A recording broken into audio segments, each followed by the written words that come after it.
People say home is the safest place in the world. For me, that was never true.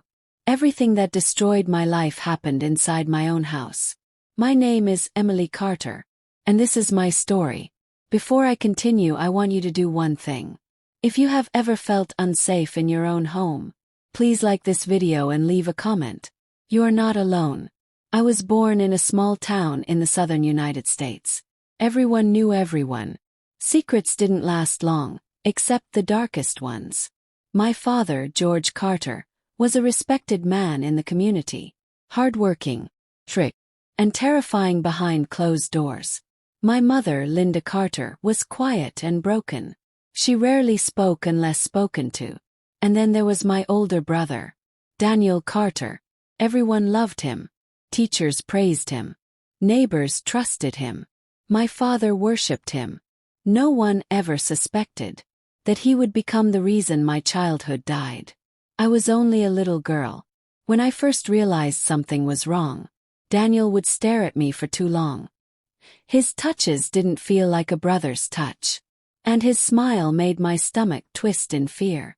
I tried to tell my mother once. She looked at me, froze, and said nothing. That was the moment I understood the truth. I had no one to protect me. By the time I turned 14, something inside me was already broken. Not the kind of broken people notice, the quiet kind. The kind that lives behind your eyes. That winter, my body started acting strange. Every morning I woke up sick to my stomach. Not the flu. Not bad food. Something deeper. Something wrong. First I brushed it off. We didn't have the luxury of doctors or questions in our house. But weeks passed. Then months. And that's when it hit me. My period never came. I remember sitting on the cold bathroom floor, counting months on my fingers, my hands shaking so bad I could barely think straight. December. January. February. 3 months. 3 months carrying something I never asked for. I threw up. Not from nausea this time, but from pure fear. I was 14 years old. And I was pregnant. Pregnant by my own brother. I knew exactly how this would go. My mother already knew about the abuse, and stayed silent. My father. He'd blame me. Say I tempted him. Say it was my fault. So I did the only thing a scared child could do. I hid it. I wore oversized clothes. My dad's shirts, my mom's loose dresses. I wrapped cloth tight around my stomach until it hurt, just to keep the truth invisible. But a pregnant child can't stay hidden forever. It was my mother who noticed first. Course she did. Mothers always know. One morning she walked into my room while I was changing. Her face went pale when she saw my body. She didn't scream. She didn't yell. She just whispered my name. And that broke me. I collapsed into her arms, crying like I hadn't cried in years. Not the silent crying I'd learned to survive. Real crying. I didn't want this, I kept saying. I swear I didn't. She held me tight. Both of us shaking. Both of us trapped. She said we had to tell my father. I begged her not to.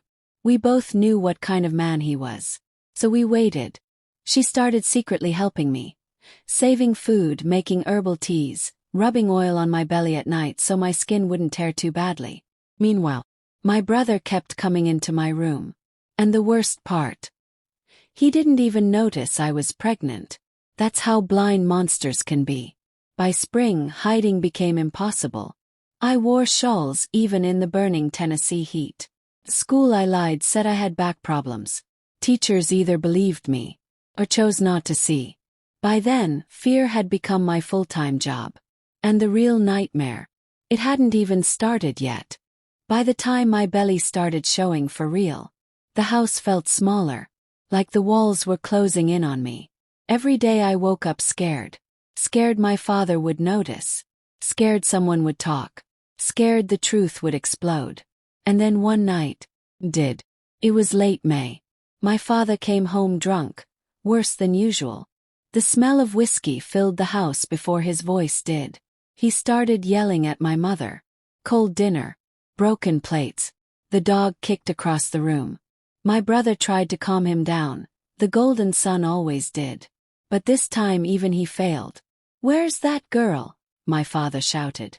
I hid in my room, pressing my hands against my stomach, praying he'd forget I existed. He didn't. The door flew open. He saw me curled up in the corner, trying to hide my belly with a shawl. He stepped closer, then froze. His eyes moved from my face to my stomach and back again. Take that thing off, he said.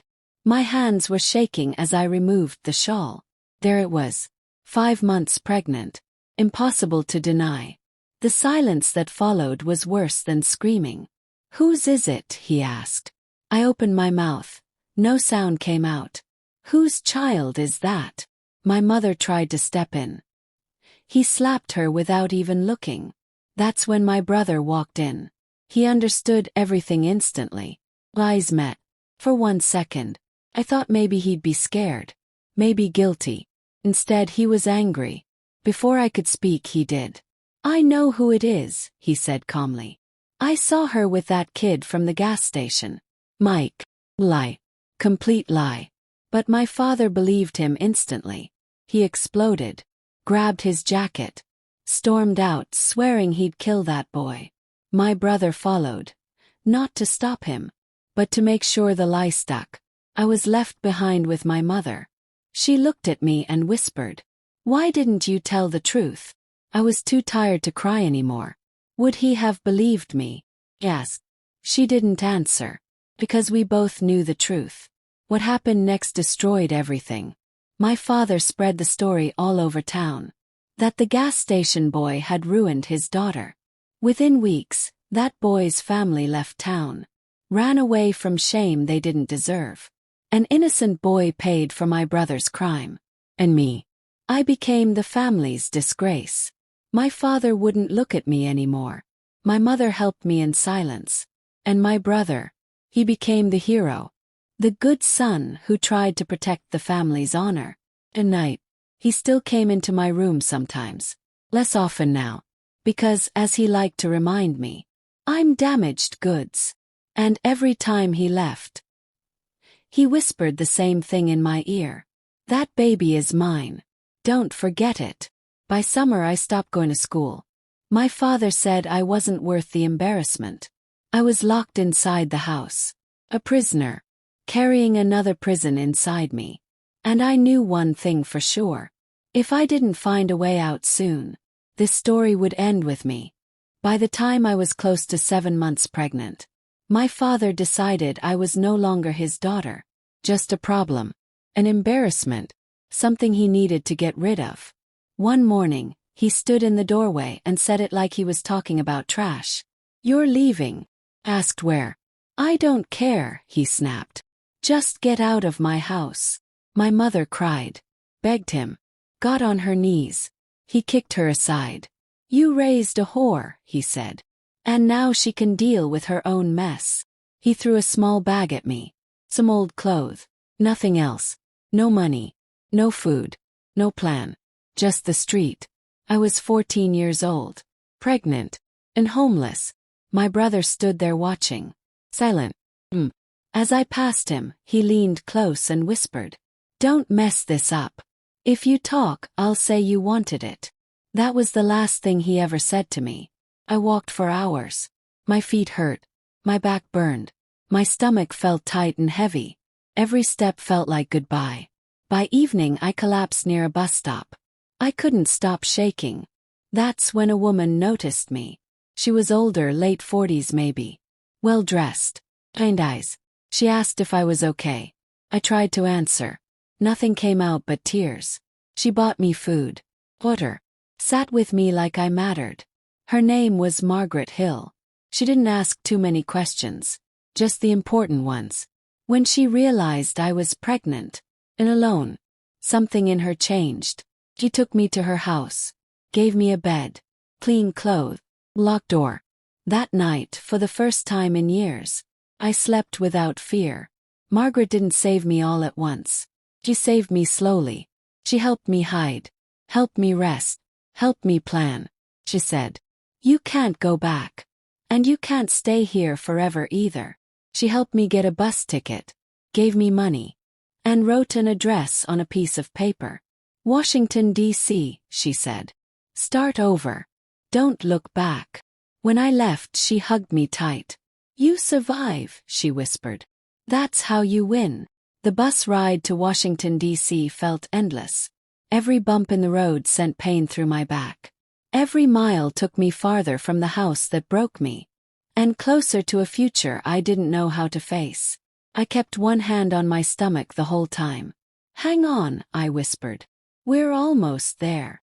When I finally stepped off the bus, the city felt loud, fast, unforgiving. Cars, people, sirens. Nobody noticed a scared pregnant girl standing alone. I clutched the piece of paper Margaret had given me and followed the address. It led me to a worn-down boarding house. Old building, peeling paint. But the door was open. The woman who ran it looked me up and down. Didn't smile. Didn't judge either. You can stay, she said. You'll work when you can. That was enough.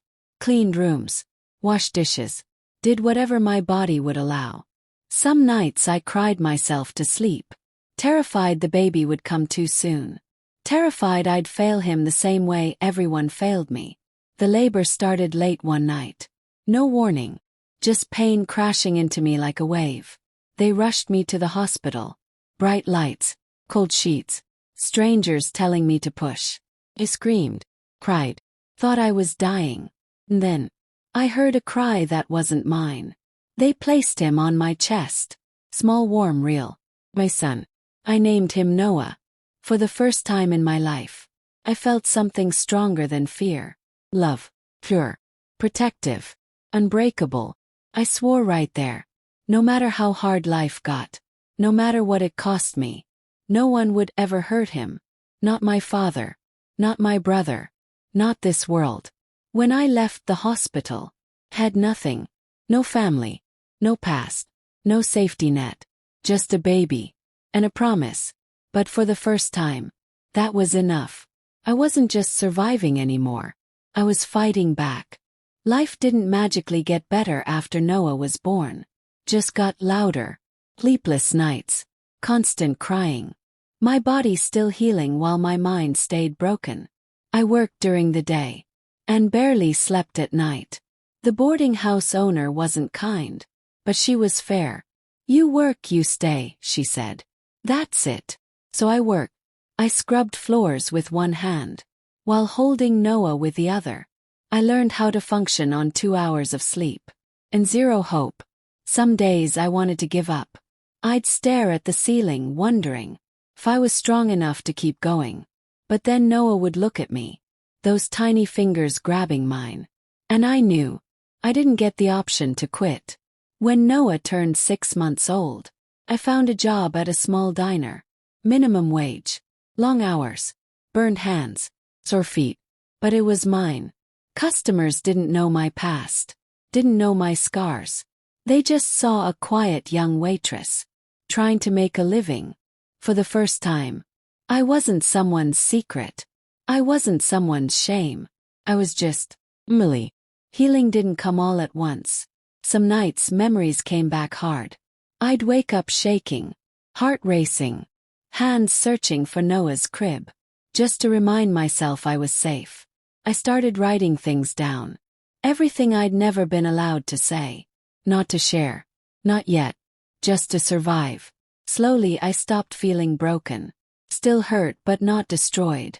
I learned something important during those years. What happened to me didn't define me. Surviving it did.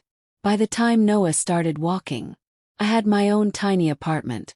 1 room, old couch, second-hand crib. But it was ours. No shouting, no fear, no locked doors, just peace. And for the first time in my life, I believed this simple truth. I made it out. Years passed quietly. No drama, no miracles, just slow, honest living. Noah grew into a kind, gentle boy. Smart, curious, everything I never was allowed to be. Kept working, saved little by little, learned how to trust myself again. One evening while folding laundry, Noah looked up at me and asked, "Mom, do you have a dad?" Question hit me hard. I sat down beside him and took a breath. I did once, I said. But he wasn't a good man. What about your brother? Pause. Some people are born broken, I told him. And it's not our job to fix them. That night I realized something important. I didn't owe my past anything anymore. No explanations. No forgiveness. No silence. I had already paid the price. I never went back to that town. Never confronted my father. Never exposed my brother. Not because I was scared, but because I was free. They stayed trapped in who they were. Moved on. One day Noah brought home a school form. Emergency contact, it said. He wrote my name. Just mine. And in that moment I understood. I wasn't the broken girl anymore. I was the woman who survived. The mother who protected. The proof that evil doesn't always win.